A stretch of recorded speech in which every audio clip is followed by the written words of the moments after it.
Tension ನಲ್ಲಿ ಸದ್ಯ ದರ್ಶನ್ ಅವ್ರ ಕಾಲ ಕಳೀತಾ ಇದ್ದಾರೆ ಅಂತ ಹೇಳಿ ಗೊತ್ತಾಗ್ತಾ ಇದೆ. ವಿಡಿಯೋ ಕಾನ್ಫರೆನ್ಸ್ ನಲ್ಲಿ ಭಾಗಿಯಾಗಿದ್ದಾರೆ, ಅದರಲ್ಲೂ ಟೆನ್ಷನ್ ನಲ್ಲೇ ಕೂತಿದ್ದಾರೆ. ಏನಾಗುತ್ತೆ ಏನು ಎತ್ತ ಅನ್ನುವಂತ ಆತಂಕ ದರ್ಶನ್ ಅವರು ಕಾಡ್ತಾ ಇದೆ. ಅದೇ ಟೆನ್ಷನ್ ನಲ್ಲಿ ನಾಗರಾಜು, ಲಕ್ಷ್ಮಣ್, ಜಗದೀಶ್ ಎಲ್ಲರೂ ಕೂಡ ವಿಚಾರಣೆಗೆ ಹಾಜರಾಗಿದ್ದಾರೆ. ಯಾಕಂತಂದ್ರೆ ಇಷ್ಟು ದಿನಗಳ ಕಾಲ ಈ ಒಂದು ಕೇಸ್ನಲ್ಲಿ ಆತ ಈ ರೀತಿಯಾಗಿ ಅಪ್ರೂವರ್ ಆಗ್ತಾನೆ ಅನ್ನುವಂಥ ಒಂದು ಕಲ್ಪನೆ ಕೂಡ ಯಾರಿಗೂ ಇರಲಿಲ್ಲ ಅಂತ ಕಾಣುತ್ತೆ ಬಹುಶಃ. But all of A sudden ಆತ ಅಪ್ರೂವರ್ ಆಗೋದಕ್ಕೆ ಮುಂದೆ ಬಂದು ಸಾಕಷ್ಟು ವಿಚಾರಗಳನ್ನ ಅರ್ಜಿಯಲ್ಲಿ ಉಲ್ಲೇಖ ಮಾಡೋದು ಸಹಜವಾಗಿ ದರ್ಶನ್ ಅವರಿಗೆ ಸಿಕ್ಕಾಪಟ್ಟೆ ಟೆನ್ಷನ್ ತರಿಸ್ತಾ ಇದೆ. ಸೊ ಈಗ ಕೋರ್ಟ್ನಲ್ಲಿ ಆ ಮಾಫಿ ಸಾಕ್ಷಿಯ ಅರ್ಜಿ ವಿಚಾರಣೆ ಆರಂಭ ಆಗಿರೋದು. ಸಿಕ್ಕಾಪಟ್ಟೆ ಟೆನ್ಷನ್ ನಲ್ಲಿದ್ದಾರೆ ದರ್ಶನ್ ಅವರು. ಎಲ್ಲ ಆರೋಪಿಗಳು ಕೂಡ ವಿಡಿಯೋ ಕಾನ್ಫರೆನ್ಸ್ ಮೂಲಕ ಭಾಗಿಯಾಗಿದ್ದಾರೆ ವಿಚಾರಣೆಗೆ. 59ನೇ CCH ಕೋರ್ಟ್ನಲ್ಲಿ ಈ ಒಂದು ವಿಚಾರಣೆ ನಡೀತಾ ಇದೆ. ಸೊ ಈಗ ಪ್ರದೋಷ್ ಏನೆಲ್ಲ ವಿಚಾರಗಳನ್ನ ಆತ ಅದರಲ್ಲಿ ಉಲ್ಲೇಖ ಮಾಡಿದ್ದಾನೆ, ಕೇವಲ ಅದನ್ನ ಒಂದು ಕತೆ ರೀತಿ ಹೇಳಿದ್ರೆ ನಂಬಲ್ಲ ಕೋರ್ಟ್. ಅದಕ್ಕೆ ಪೂರಕ ಅನಿಸುವಂತಹ ಒಂದಷ್ಟು ಸಾಕ್ಷಿಗಳನ್ನು ಕೂಡ ಕೊಡಬೇಕಾದಂತಹ ಸಂದರ್ಭ ಬರ್ಬೋದು. ಏನ ಅಮೌಂಟ್ ವಿಚಾರ ಆಗಿರ್ಬೋದು, ಅಥವಾ ಈ ಫೋನ್ನಲ್ಲಿ ಮಾತನಾಡಿರೋದಾಗಿರ್ಬೋದು, ಅದಕ್ಕೆ ಸಂಬಂಧಪಟ್ಟಂತ ಬೇರೆ ಬೇರೆ ಸಾಕ್ಷಿಗಳಾಗಿರ್ಬೋದು. ಬಹುಶಃ ಅದನ್ನು ಕೂಡ ಇಲ್ಲಿ ಕೋರ್ಟ್ ಕೇಳುತ್ತೆ. ಸುಮ್ಮನೆ ಹೋಗಿ ನಾನು ಅಪ್ರೂವರ್ ಆಗ್ತೀನಿ ಅಂತೇಳಿ ಆತನಿಗೆ ಹೇಗೆ ಬೇಕೋ ಆ ರೀತಿಯ ಕತೆ ಕಟ್ಟಿದ್ರು ಕೂಡ ಅದನ್ನ ಕೋರ್ಟ್ ಕನ್ಸಿಡರ್ ಮಾಡಲ್ಲ. ಅದಕ್ಕೆ ಅದರದೇ ಆದಂತ ಒಂದಷ್ಟು ಪ್ರೊಸೀಜರ್ ಇದೆ. ಆ ಪ್ರೊಸೀಜರ್ ಪ್ರಕಾರ ಕೋರ್ಟಿಗೆ ಅನಿಸ್ಬೇಕು, ಹೌದು ಪ್ರದೋಷ್ ಹೇಳ್ತಾ ಇರೋದ್ರಲ್ಲಿ ಸತ್ಯ ಇದೆ. ಸಾಕಷ್ಟು ವಿಚಾರಗಳು ಆತ ಎಕ್ಸ್ಪ್ಲೇನ್ ಮಾಡುವಂತ ರೀತಿ ಆಗಿರ್ಬೋದು, ಅಥವಾ ಆತ ಉಲ್ಲೇಖ ಮಾಡಿರುವಂತ ವಿಚಾರಕ್ಕೆ ಸಂಬಂಧಪಟ್ಟಂತ ಸಾಕ್ಷಿಗಳೇನಿರುತ್ತೆ ಅದೆಲ್ಲವನ್ನು ಕೂಡ ಕನ್ಸಿಡರ್ ಮಾಡಿ ಆತನನ್ನ ಮಾಫಿ ಸಾಕ್ಷಿ ಮಾಡಬೇಕಾ ಬೇಡವಾ ಅನ್ನುವಂತ ನಿರ್ಧಾರವನ್ನ ಕೋರ್ಟ್ ತೆಗೆದುಕೊಳ್ಳುತ್ತೆ. ಅದಾದ ನಂತರದಲ್ಲಿ ಮಾಫಿ ಸಾಕ್ಷಿಯನ್ನ ಪರಿಗಣನೆ ಮಾಡದ ಸಂದರ್ಭದಲ್ಲಿ ಒಂದು ವೇಳೆ ಆತನಿಗೆ ಶಿಕ್ಷೆ ಪ್ರಮಾಣ ಕಡಿಮೆ ಆದ್ರೂ ಆಗ್ಬೋದು, ಅಥವಾ ಕ್ಷಮಾದಾನ ನೀಡಬಹುದು. ಅದು ಕೋರ್ಟ್ನ ವಿವೇಚನೆಗೆ ಬಿಟ್ಟಂತ ವಿಚಾರ. ಬಟ್ ಇಲ್ಲಿ ವಾದ ಪ್ರತಿವಾದ ಹೆಂಗ್ ನಡೆಯುತ್ತೆ ಅನ್ನುವಂಥದ್ದು ಕೂಡ ಬಹಳ ಇಂಪಾರ್ಟೆಂಟ್ ಆಗುತ್ತೆ.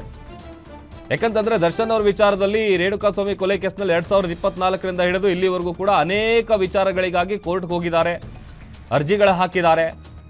ಅದು ಊಟದ ವಿಚಾರ ಆಗಿರ್ಬೋದು, ಮಲಗೋ ವಿಚಾರ ಆಗಿರ್ಬೋದು, ಹಾಸಿಗೆ ಆಗಿರ್ಬೋದು, ದಿಂಬ ಆಗಿರ್ಬೋದು, ಒಂದಲ್ಲ ಒಂದು ವಿಚಾರಗಳಿಗಾಗಿ ಕೋರ್ಟ್ಗೆ ಹೋಗ್ತಾ ಇದ್ರು. ಬಟ್ ಆಗ ದರ್ಶನ್ ಅವ್ರಿಗೆ ಇದ್ದಂಥ ಟೆನ್ಷನ್ ಬೇರೆ ಥರ ಟೆನ್ಷನ್. ಅದು ಹೆಂಗೋ ಅದಿಲ್ಲ ಅಂತಂದ್ರು ಅನ್ಸರ್ಸ್ಕೊಂಡು ಹೋಗ್ತಾ ಇದ್ರು. ಇವತ್ತಲ್ಲ ನಾಳೆ ಸಿಗುತ್ತೆ, ಸಿಗ್ಲಿಲ್ಲ ಅಂದ್ರೆ ಪರವಾಗಿಲ್ಲ ಅನ್ನುವಂಥ ಮೈಂಡ್ ಸೆಟ್ ಅಲ್ಲಿ ದರ್ಶನ್ ಅವ್ರು ಇದ್ರು. ಬಟ್ ಈಗಿರುವಂಥ ಟೆನ್ಷನ್ ಇದೆಯಲ್ಲ, ಈಗಿರುವಂಥ ಈ ಆತಂಕ ಇದೆಯಲ್ಲ, ಅದು ದರ್ಶನ್ ಅವರಿಗೆ ಸಿಕ್ಕಾಪಟ್ಟೆ ತಲೆಯಲ್ಲಿ ಕೂತಿದೆ. ಏನಾಗುತ್ತೆ ಇವತ್ತಿನ ವಿಚಾರಣೆಯಲ್ಲಿ ಅಂತ. ಈಗ ವಿಚಾರಣೆ ಆರಂಭ ಆಗಿದೆ, ಮಾಫಿ ಸಾಕ್ಷಿಯ ಅರ್ಜಿ ವಿಚಾರಣೆ. ಸಹಜವಾಗಿ ಸಾಕಷ್ಟು ಕುತೂಹಲಗಳಿದೆ. ಯಾಕಂತಂದ್ರೆ ಈ ಸ್ಥಳ ಮಹಜರ್ ಮಾಡುವಂಥ ಸಂದರ್ಭದಲ್ಲೇ ಅನೇಕ ವಿಚಾರಗಳನ್ನ ತನಿಖೆಯ ಸಂದರ್ಭದಲ್ಲಿ ಅದನ್ನ ಪಡ್ಕೊಂಡು ಚಾರ್ಜ್ ಶೀಟ್ನಲ್ಲಿ ಉಲ್ಲೇಖ ಮಾಡಿರ್ತಾರೆ. ಬಟ್ ಈಗ ಈತ ಈ ಮಾಫಿ ಸಾಕ್ಷಿಯ ಅರ್ಜಿಯಲ್ಲಿ ಉಲ್ಲೇಖ ಮಾಡಿರುವಂತಹ 11 ಪುಟಗಳ ಅರ್ಜಿ ಏನಿದೆ ಅದರಲ್ಲಿ ಒಂದೊಂದೇ ಕರಾಳ ಮುಖವನ್ನ, ದರ್ಶನ್ ಅವರ ಕರಾಳ ಮುಖವನ್ನ ಆತ ಇನ್ ಡೀಟೇಲ್ ಆಗಿ ಎಕ್ಸ್ಪ್ಲೇನ್ ಮಾಡಿದ್ದಾನೆ. ಎಷ್ಟೊತ್ತಿಗೆ ಕಾಲ್ ಬಂತು, ಎಷ್ಟೊತ್ತಿಗೆ ಈತ ಕರ್ಕೊಂಡು ಹೋಗಿದ್ದು ಜೊತೆಯಲ್ಲಿ, ಅಲ್ಲಿ ಹೋಗೋವರೆಗೂ ಕೂಡ ಪ್ರದೋಷ್ಗೆ ಈ ವಿಚಾರದ ಬಗ್ಗೆ ಒಂದು ಚೂರು ಆತನಿಗೆ ಗೊತ್ತೇ ಇರಲಿಲ್ಲ. ಅದು ಸ್ವತಃ ಆತ ಅದರಲ್ಲಿ ಉಲ್ಲೇಖ ಮಾಡಿದ್ದಾನೆ. ದರ್ಶನ್ ಅವ್ರು ಫೋನ್ ಮಾಡಿ ಕರೆದ್ರು, ನಾನು ಹೋದೆ. ಅದಾದ ನಂತರದಲ್ಲಿ ಇಬ್ರು ಕೂಡ ನೇರವಾಗಿ ಪಟ್ನಗೆರೆ ಶೆಡ್ಗೆ ಹೋದ್ವಿ, ಪವಿತ್ರ ಗೌಡ ಅವರನ್ನು ಕರ್ಕೊಂಡು. ಅಲ್ಲೋಗಿ ಇಳಿದ ಮೇಲೆ ಗೊತ್ತಾಗಿದ್ದು ಚಿತ್ರದುರ್ಗದಿಂದ ರೇಣುಕಾಸ್ವಾಮಿ ಅನ್ನುವಂಥ ವ್ಯಕ್ತಿನ ಎತ್ತಾಕೊಂಡು ಬಂದಿದ್ದಾರೆ ಬೆಂಗಳೂರಿಗೆ. ಆತನನ್ನು ಈ ರೀತಿ ಹಲ್ಲೆ ಮಾಡ್ತಾ ಇದ್ದಾರೆ. ಏನು ವಿಚಾರ, ಏನು ಎತ್ತ ಅನ್ನುವಂಥದ್ದು ಆತ ಶೆಡ್ಗೆ ಎಂಟ್ರಿ ಕೊಡೋವರೆಗೂ ಕೂಡ ತನಗೆ ಗೊತ್ತಿರಲಿಲ್ಲ. ಅದಾದ ಮೇಲೂ ಇನ್ನೊಂದಷ್ಟು ವಿಚಾರಗಳನ್ನು ಆತ ಅದರಲ್ಲಿ ಉಲ್ಲೇಖ ಮಾಡಿದ್ದಾನೆ. ಅದೆಷ್ಟರ ಮಟ್ಟಿಗೆ ನಿಜ ಸುಳ್ಳು ಅನ್ನುವಂಥದ್ದನ್ನು ಕೋರ್ಟ್ ಬಹುಶಃ ಅನಂತರದಲ್ಲಿ ಅದನ್ನು ಕನ್ಸಿಡರ್ ಮಾಡುತ್ತೆ. ಅದೇನೋ ಹೆದರಿಸಿದ್ರಂತೆ ದರ್ಶನ್ ಅವರು, ಇಲ್ಲ ನೀನು ಹೆಲ್ಪ್ ಮಾಡಲಿಲ್ಲ ಅಂತ ಅಂದರೆ ಹಾಗೆ ಹಿಂಗೆ ಅಂತೇಳಿ. ಹಾಗಾಗಿ ನಾನು ಹೆಲ್ಪ್ಲೆಸ್ ಆದೆ, ಅನಿವಾರ್ಯವಾಗಿ ನಾನು ಈ ಕೇಸಲ್ಲಿ ಇನ್ವಾಲ್ವ್ ಆದೆ. ಸೊ ಇದರಲ್ಲಿ ನಂದೇನು ಪಾತ್ರ ಇಲ್ಲ, ನನಗೆ ನಡೆದಿರೋದೆಲ್ಲ ನನಗೆ ಗೊತ್ತಿದೆ, ನಾನು ಅದನ್ನು ಅಚ್ಚುಕಟ್ಟಾಗಿ ಹೇಳಿಬಿಡ್ತೀನಿ. ಸೊ ನನ್ನ ಅಪ್ರೂವರ್ ಆಗಿ ಕನ್ಸಿಡರ್ ಮಾಡಿ ಅಂತೇಳಿ ಆತ ಅದರಲ್ಲಿ ಉಲ್ಲೇಖ ಮಾಡಿರೋದು. ಸೊ ಅದರ ಆಧಾರದ ಮೇಲೆ ಈಗ ವಿಚಾರಣೆ ಆರಂಭ ಆಗಿದೆಯಲ್ಲ, ಸೊ ವಾದ ಪ್ರತಿವಾದ ನಡೆಯುತ್ತೆ. ಸಹಜವಾಗಿ ಈಗ ಆತನಿಗೆ ಅಪ್ರೂವರ್ ಆಗಿ ಕನ್ಸಿಡರ್ ಮಾಡಬಾರ್ದು ಅನ್ನುವಂಥ ನಿಟ್ಟಿನಲ್ಲೂ ಕೂಡ ಅಲ್ಲಿ ವಾದ ಆಗುತ್ತೆ. ಇಲ್ಲ ಆತನನ್ನು ಅಪ್ರೂವರ್ ಮಾಡಬೇಕು ಅನ್ನುವಂಥ ನಿಟ್ಟಿನಲ್ಲೂ ಕೂಡ ವಾದ ಆಗುತ್ತೆ. ಸಹಜವಾಗಿ ಯಾವುದೇ ಒಂದು ಕೇಸ್ ಬಂದಂಥ ಸಂದರ್ಭದಲ್ಲಿ ಅದರಲ್ಲಿ ಭಾಳ ಲೀಸ್ಟ್ ಯಾರಿರ್ತಾರೆ ಅಂದರೆ ಅವರ ಕೇಸ್ನಲ್ಲಿ ಅವರ ಇನ್ವಾಲ್ವ್ಮೆಂಟ್ ಆಧಾರದ ಮೇಲೆ ಅವ್ರನ್ನ ಅಪ್ರೂವರ್ ಆಗಿ ಮಾಡಬೇಕಾ ಬೇಡವಾ ಅನ್ನುವಂಥದ್ದನ್ನು ಕೋರ್ಟ್ ಡಿಸೈಡ್ ಮಾಡುತ್ತೆ. ಸೊ ಅದೇ ರೀತಿಯಾಗಿ ಇಲ್ಲಿ ಈತ ಹಲ್ಲೆ ಮಾಡಿಲ್ಲ, ಜೊತೆಗೆ ಇನ್ಫ್ಯಾಕ್ಟ್ ಆತ ದರ್ಶನ್ ಅವರು ಹಲ್ಲೆ ಮಾಡುವಂಥ ಸಂದರ್ಭದಲ್ಲಿ ಅವ್ರನ್ನ ತಡೆಯೋದಕ್ಕೆ ಕೂಡ ನಾನು ಮುಂದಾಗಿದ್ದೆ, ನಾನು ಅವರನ್ನ ಸ್ಟಾಪ್ ಮಾಡೋದಕ್ಕೆ ಭಾಳ ಟ್ರೈ ಮಾಡಿದೆ, ಸಿಕ್ಕಾಪಟ್ಟೆ ಸಿಟ್ಟಲ್ಲಿದ್ರು ದರ್ಶನ್ ಅವರು, ಊಟ ಮಾಡ್ತಾ ಇದ್ದಂಥ ಸಂದರ್ಭದಲ್ಲೂ ಕೂಡ ಅವರಿಗೇನೋ ಒದ್ದಿದ್ದಾರೆ ಅನ್ನುವಂಥ ವಿಚಾರಗಳನ್ನೆಲ್ಲ ಉಲ್ಲೇಖ ಮಾಡಿದಾರಂತೆ ಆ ಅರ್ಜಿಲಿ. ಸೊ ಅದರ ಸತ್ಯಾಸತ್ಯತೆ ಏನು ಅನ್ನುವಂಥದ್ದನ್ನು ಬಹುಶಃ ಕೋರ್ಟ್ ಇಲ್ಲಿ ಕನ್ಸಿಡರ್ ಮಾಡುತ್ತೆ. ಸೊ ಈಗ ವಿಚಾರಣೆ ಆರಂಭ ಆಗಿದೆ. ವಿಡಿಯೋ ಕಾನ್ಫರೆನ್ಸ್ನ ಮೂಲಕ ದರ್ಶನ್ ಅವರು ಭಾಗಿಯಾಗಿದ್ದಾರೆ.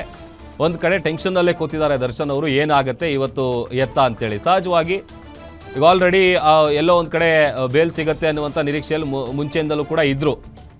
ಬಟ್ ಈ ಕೋರ್ಟಲ್ಲಿ ಈ ಕೇಸ್ ಹೋಗ್ತಾ ಇರುವಂಥ ಹಾದಿ ಇದೆಯಲ್ಲ, ಅಥವಾ ಈ ಕೇಸ್ ಹೋಗ್ತಾ ಇರುವಂಥ ದಿಕ್ಕಿದೆಯಲ್ಲ, ಅದು ಮತ್ತಷ್ಟು ಕಠಿಣ ಆಗ್ತಾ ಇದೆ ದರ್ಶನ್ ಅವ್ರ ಪಾಲಿಗೆ.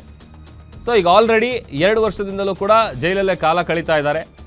ಹೊರಗಡೆ ಬರುವಂಥ ಚಾನ್ಸಸ್ ಭಾಳ ಕಡಿಮೆ. ಅದರಲ್ಲೂ ಎಲ್ಲೋ 1% ಅಷ್ಟಾದರೂ ಅವ್ರ ಮನಸ್ಸಲ್ಲೊಂದು ಆಶಾಭಾವನೆ ಇರುತ್ತೆ, ಹೊರಗಡೆ ಬರಬಹುದು ಅನ್ನುವಂಥ ಲೆಕ್ಕಾಚಾರದಲ್ಲಿ. ಬಟ್ ಜೊತೆಯಲ್ಲೇ ಇದ್ದಂಥ ಗೆಳೆಯ ಇವತ್ತು ತನ್ನ ಪಾಲಿಗೆ ಮಗ್ಗುಲ ಮುಳ್ಳಾಗಿದ್ದಾನೆ, ಬಗಲ್ ಮೇ ದುಶ್ಮನ್ ಅನ್ನುವಂಥ ರೀತಿಯಲ್ಲಿ.